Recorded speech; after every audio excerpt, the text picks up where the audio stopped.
Saint মার্টিনে কেউ coral কাটলে তার হাত কেটে দেওয়া হবে, এরকম করা হোক। আমার মনে হয় যে বাংলাদেশ চেঞ্জ হয়ে যাবে। কখনো দেখেছেন বাংলাদেশ পর্যটন কর্পোরেশন বা ট্যুরিজম বোর্ড অথবা হচ্ছে মন্ত্রণালয় থেকে বা সচিবালয় থেকে কোনো ট্যুরিজমকে কেন্দ্র করে বিশাল কোনো আয়োজন আপনারা দেখেন? আমার মনে হয় আপনারা কেউ দেখেন না, কারণ আমরা দেখি নাই। সেই 12 থেকে 15 বছর আগে একটা বিউটিফুল বাংলাদেশ নামে একটা ভিডিও করেছিল, ওই একটা ভিডিও আমার সেটা দিয়ে অনেক মানুষ বাংলাদেশ সম্বন্ধে জেনেছে। আগে একটা সময় যেটা ছিল হয়তো পর্যটক কম ছিল, বাট ওই সময়টাতে মানুষ সচেতন ছিল না। এখন কিন্তু মানুষ অনেক সচেতন। আচ্ছা, আসলে মূলত যে কক্সবাজারে আসে না ব্যাপারটা এরকম না, বাংলাদেশে আসে না।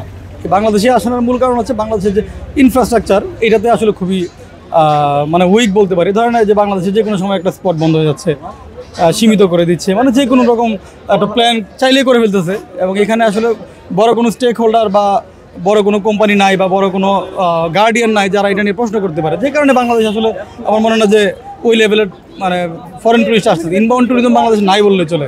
আপনারা যেই বা আমরা যেই ফরেনারকে বাংলাদেশে ঘুরতে ফিরতে দেখি, তারা হয়তো বিভিন্ন কাজের পারপাসে আসছে। এবং বাংলাদেশে এটা আমার মনে হয় যে বাংলাদেশে দুইটা স্পট, যে দুইটা স্পটকে ওয়ার্ল্ড ওয়াইড হচ্ছে কাউন্ট করা হয়, একটা সেন্ট মার্টিন, একটা হচ্ছে সুন্দরবন।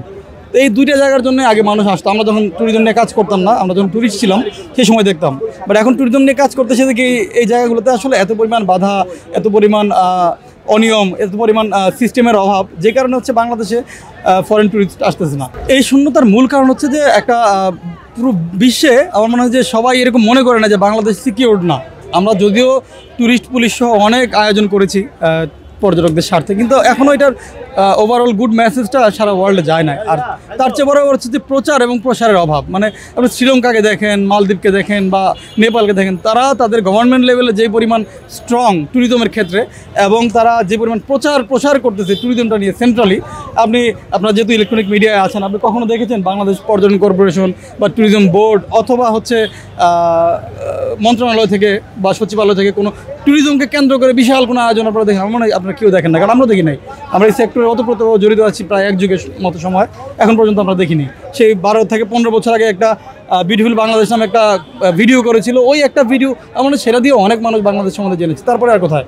তো যখন আপনি সরকারি লেভেলে কোনো প্রচার না করবেন, সেই ক্ষেত্রে আমার মধ্যে ক্ষুদ্র মানুষ, যার ফেসবুকে 5000 হয়তো বা ফ্রেন্ড আছে, আমি আর কজন মানুষ জানাতে পারবো? সেটা তো গভর্নমেন্ট লেভেল থেকে কান্ট্রি টু কান্ট্রি জানাতে হবে। যে কারণে হচ্ছে বাংলাদেশে মানুষ আসতেছে না। আমার মনে হয় যে বাংলাদেশ এমন একটা জায়গা যেখানে আমার মনে হয় শুধুমাত্র স্নোফলটা বাদ দিলে সব ধরনের এলিমেন্ট আছে, সেটা হয়তো বা ক্ষুদ্র পরিসরে কিংবা বৃহৎ পরিসরে। এত বড় একটা সি বিচ রয়েছে, এত সুন্দর একটা কোরাল আইল্যান্ড রয়েছে, এত পৃথিবীর সবচেয়ে বড় ম্যানগ্রোভ বন রয়েছে, পাহাড় রয়েছে, আর এত পরিমাণ নদী রয়েছে। আমার মনে হয় যে এত ছোটো দেশের মধ্যে এত এলিমেন্ট অন্যান্য দেশে নাই, কিন্তু এটা প্রচার হচ্ছে না।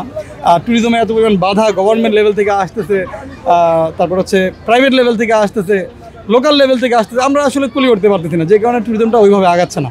আপনি খেয়াল করে দেখবেন আগে একটা সময় যেটা ছিল হয়তো পর্যটক কম ছিল, বাট ওই সময়টাতে মানুষ সচেতন ছিল না। এখন কিন্তু মানুষ অনেক সচেতন। নিজেরাই ঘুরতে গেলে একটা চিপসের প্যাকেট হয়তো পানিতে ফেলতে চায় না, সে নিজের ব্যাগে রেখে দেয়, একটা ডাস্টবিন খুঁজে ফেলে। এরকম আমি ছোটোদের বাচ্চা থেকে শুরু করে বড়দের অনেকের মধ্যে এই পরিবর্তনটা দেখেছি। হ্যাঁ, এটা হয়তো বা যে পরিমাণ মানুষ ঘোরাঘুরি করে সে অনুযায়ী একটু কম। এটাকে তো আসলে প্রচার করতে হবে, এটাকে টেকনিক্যালি এটাকে এক জায়গায় আনতে হবে। যেমন আমরা নিজেরাই কিন্তু যদি আর্মির যে এলাকা ক্যান্টনমেন্টে যায়, আমরা কোথাও থুতু ফেলি না, কোথাও চিপসের প্যাকেট ফেলি না বা ময়লা করি না, তো আমাদেরকে বাধ্য করা হোক, আমাদেরকে সিস্টেম করা হোক, কোথাও ময়লা ফেললে তার জরিমানা করা হোক, সেন্ট মার্টিনে কেউ কোরাল কাটলে তার হাত কেটে দেওয়া হবে, এরকম করা হোক। আমার মনে হয় যে বাংলাদেশ চেঞ্জ হয়ে যাবে।